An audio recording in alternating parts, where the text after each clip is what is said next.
դուք այնուամենայնիվ ձեր մեջ բավականին ուժեղ եւ հստակ ազնվության ջիղ ունեք եւ ես վստահ եմ, որ ամենայն դեպս ուզում եմ կարծել, որ հարցիս կարճ, կոնկրետ եւ ազնիվ կպատասխանեք։ Հարցերս հետեւյալն են. դուք այս քրեական գործի մասին երբ եք իմացել, այսինքն այս գործընթացը այս քրեական գործը, որի հետ կապված հիմա դատախազը տեղագտնվում եւ դիմել է ազգային ժողովի, երբ եք այս թեմայի, այս կենթանիների հետ կապված այս քրեական գործի այս փող վերցնելու մասին երբ եք իմացել, եւ երկրորդ հարցը, տեսնում ենք, որ մեր ընդդիմադիր գործիչները ստեղ եկել են ոչ թե ձեզ պաշտպանելու, այլ իրանք եկել են իրանց հասանելի քաղաքական դիվիդենդը քաղելու եւ տանելու համար, դրա հետևից են եկել։ Իրանք չեն եկել այստեղ պաշտպանել, իրանք եկել են այստեղ ապացուցելու, որ Նիկոլ Փաշինյանը վատն է եւ սա քաղաքական դիվիդենդներ հավաքելու եւս մեկ իրանց համար հնարավորություն է, որը ակնհայտ է արդեն, որ չի ստացվում, բայց այդ մասին հետո։ Դուք այս քրեական գործի գոյությունը կապում եք այն բանի հետ, որ դուք հրաժարվել եք մանդատը վայր դնելու կուսակցության, կրկնում եմ, կուսակցության հորդորին, թե այնուամենայնիվ այս գործը, եթե նույնիսկ մենք դուք լստած լինեիք քաղաքացիական պայմանագիր խմբակցության հետ, միևնույն է շարունակություն ունենալու էր։ Ես ուզում եմ ձեր ազնիվ պատասխանը լսել այս երկու հարցերին։ Դե ինչպես տեղյակ եք, երկու վարույթներ միացել են իրար, առաջինը դա այդ մանր եղջավորանոցների արտահանման հետ կապված էր, առաջին անգամից հարցաքննվել եմ օգոստոսի վերջին, կարծեմ լավ չեմ հիշում, հետևաբար ես չեմ կապում այդ մի գործը, չեմ կապում իմ հետ տեղի ունեցած այս վերջի երևույթների հետ։ Իսկ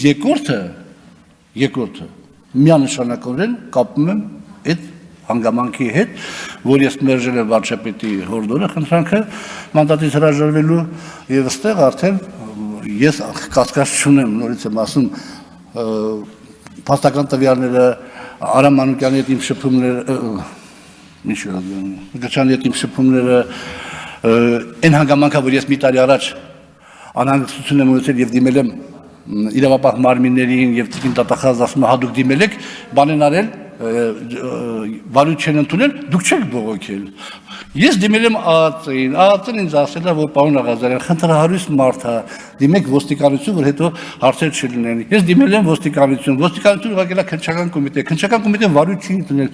Ասել է, որ էդի հիմք չի, որ իշու տիկին Գոհար ասել է, որ ձեզիկ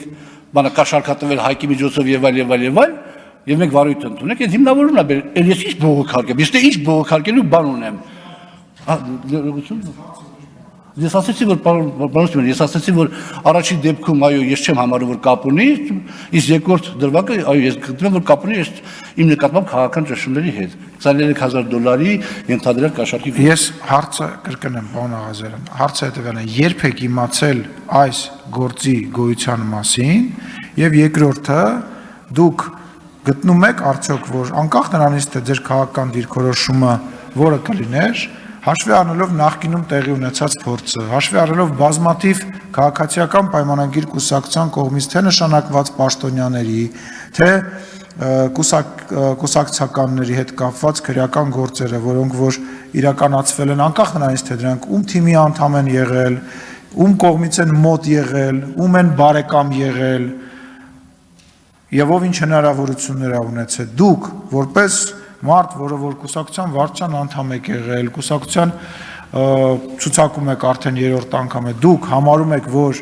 եթե դուք քաղաքացիական պայմանագիր խմբակցությունից չհեռացվեիք, այս գործը չէր գալու ազգային ժողով, այս գործը երկու մասով չէ, գոնե մեկ մասով, որը որ դուք նոր ընդունեցիք, լինելու էր սենց բան, թե չէր լինելու, սա է իմ հարցը։ Ես ուրեմն այդ գործի մասին 23,000 ենթադրյալ կաշառքի գործի մասին տեղեկացրել եմ տիկին դատախազի միջնորդությունից հետո ես ժամանակ եմ իմացել, որովհետև ես ոչ կարճել են հարցաքննության, ոչ բան ես չեմ իմացել։ Ես ասում եմ, որ ես դրա մասին իմացել եմ այդ ժամանակ եւ այո, ես դա կապում եմ իմ նկատմամբ քաղաքական ճնշման հետ, պարոն Սիմոնյան, չեմ պատասխանում ձեր հարցին։ Մյուս գործը չէ, մյուս գործը չեմ կապում։